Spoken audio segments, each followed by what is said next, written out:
Did you know that shamanism is the oldest form of spiritual practice in the world? The shaman's way of life is nearly as old as human consciousness itself. There are records left from shamanic cultures found in burial sites, stone objects, and petroglyphs on cave walls. Many of these artifacts date back to the Paleolithic era, the Stone Age, 40 to 50,000 years ago. Some researchers speculate that the Neanderthals practiced early forms of shamanic behaviors. The roots of shamanism can be found in every culture around the globe and in every religion. But what is shamanism and why is it relevant today?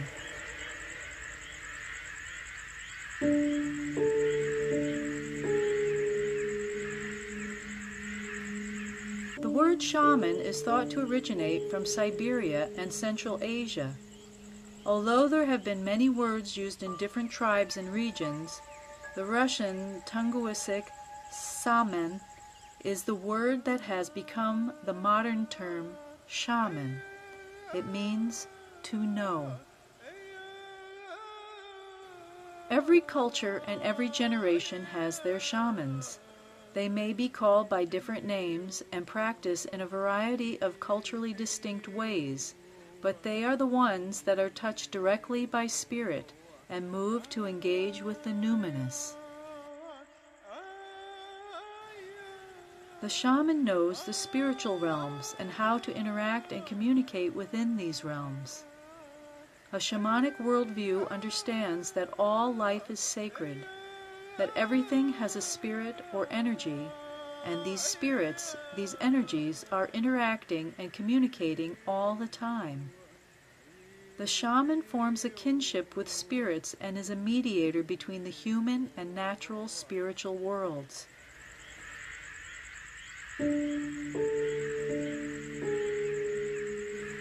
The shaman knows how to travel and engage in the spiritual and energetic realms, communicating on behalf of themselves, their family, community, and world.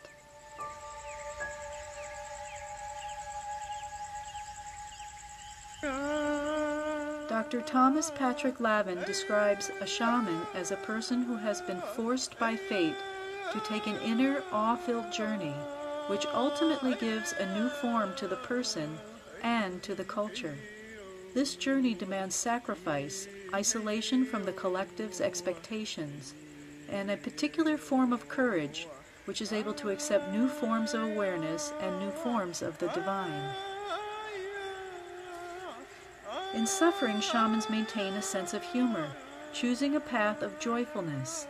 They acknowledge pain but seek to live in joy. They lead a serenely joyful existence as a complex person who contributes to the future, a transcender joyfully invested in complex goals. Every religious tradition has stories of persons who have walked the shamanic path. Some religious traditions have called shamans by different names. Sage, saint, and bodhisattva are but a few of these names.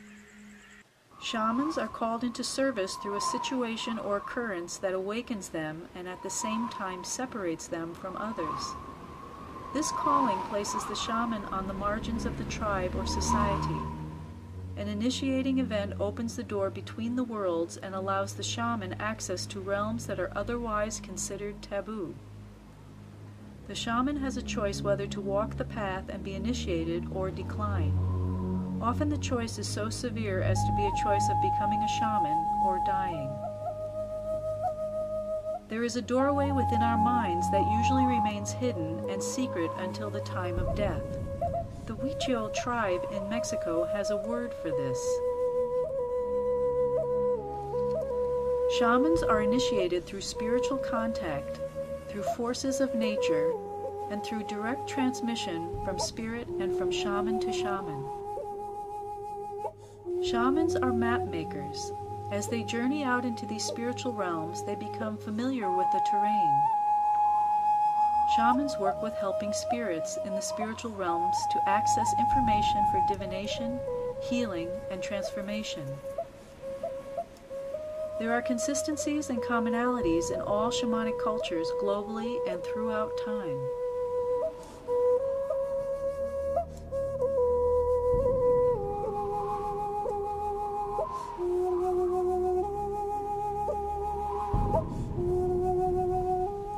All shamans use some form of practice that allows them to shift their perception. Through altered states of consciousness, they journey into the spiritual realms.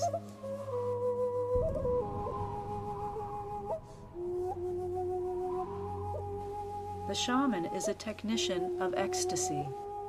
Shamanic practice allows an individual access to direct, personal, spiritual experience. Shamans engage in an animistic relationship with nature. Although shamanic cultures and religions are generally oral traditions and do not refer to a particular sacred text, there are symbols and images that continue to be used which hold an archetypal quality and meaning. All shamanic cultures have sacred objects and tools. The drum is a common traditional instrument used to help create a shift in consciousness. Dance and sacred postures have been used by shamans throughout time. Sacred plant medicines that have psychotropic properties are used like a sacrament to embody the divine and transform. All shamanic traditions have rites of passage, ceremonies, and rituals. Shamans believe there is a spiritual cause and solution for all physical and emotional illness.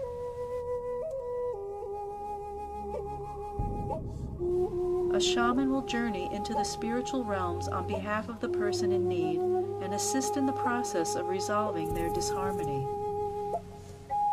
Both ancient and modern shamanic traditions involve healing practices through spiritual technologies that ease physical and emotional suffering. The first form of shamanic healing was through extraction of the disease or intrusive energy or object in the early Paleolithic era in the Old World. Soul loss was treated through soul retrieval, which began in the late Paleolithic era in Siberia. Spirit intrusion was treated at the end of the Pleistocene era in Western Asia. Sorcery as a disease theory has been the most widespread cause and treatment of illness throughout history in all cultures. Sorcery is based on negative thoughts from self or others that create disharmony, illness, and suffering. In order to engage in shamanic practices, a shaman will journey into non-ordinary reality, into the upper, middle, or lower worlds. In these spiritual worlds, time moves differently. The future, present, and past are connected and accessible. All time exists at once, and rather than being linear, it becomes circular. The three worlds in the shamanic cosmology ascend and descend along a vertical axis, or axis mundi, that the shaman can use to connect with these worlds. It is like an umbilical cord, or the tree of life. The shaman will experience the divine, creator, or all-encompassing God presence in these realms.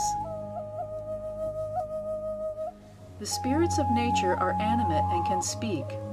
The shaman learns directly from the spirits in nature in order to assist in the survival and benefit of humans.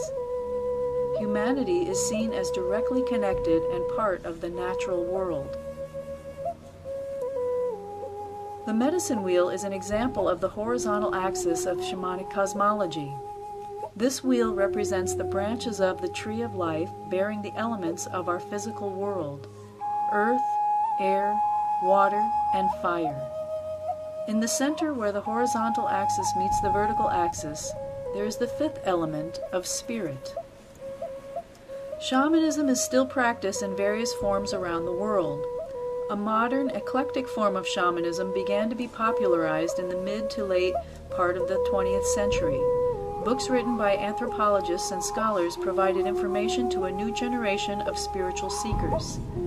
This new movement of interest in shamanism comes at a time in history when many of the indigenous cultures are in danger of losing their ancient wisdom, sacred knowledge, and technologies to modernism. These old shamanic cultures are shrinking and disappearing. Different shamanic cultures are interacting and sharing information. Mysteries and secrets that were once kept separate from public awareness are now accessible. What is being created from this melding of cultural shamanism is shamanic hybrids that are changing individual and societal awareness and perception. Shamanic healing practices, medicinal plant knowledge, and spiritual cosmologies are being used and reinterpreted to assist the needs of our time. With the combination of new and old ways comes controversy and creative possibilities. There has always been the potential to abuse the power and benefit that shamanism provides. New communities based on spiritual relationships connecting with nature are bringing more awareness to the needs facing a global community and an earth in ecological crisis. What makes a shaman powerful and trustworthy? A shaman's power is measured by the ability to embody joy. To a shaman, power is the ability to work with energy. Shamans are masters of consciousness shifts that enable them to use and interact with the creative life force for beneficial purposes. A shaman is trustworthy with this power when they surrender to the divine and are in service to the greater good of nature and humankind. Can anyone become a shaman? Today, a different kind of shaman is being called forth. As our species has individuated from Mother Nature and participated in one of the greatest ecological disasters in historical evidence, many people are being called and awakened to be a voice of the earth and spirit. We live in a different time than our ancestors did, but shamanism has always existed and served a purpose for humankind. It will continue to evolve as we do.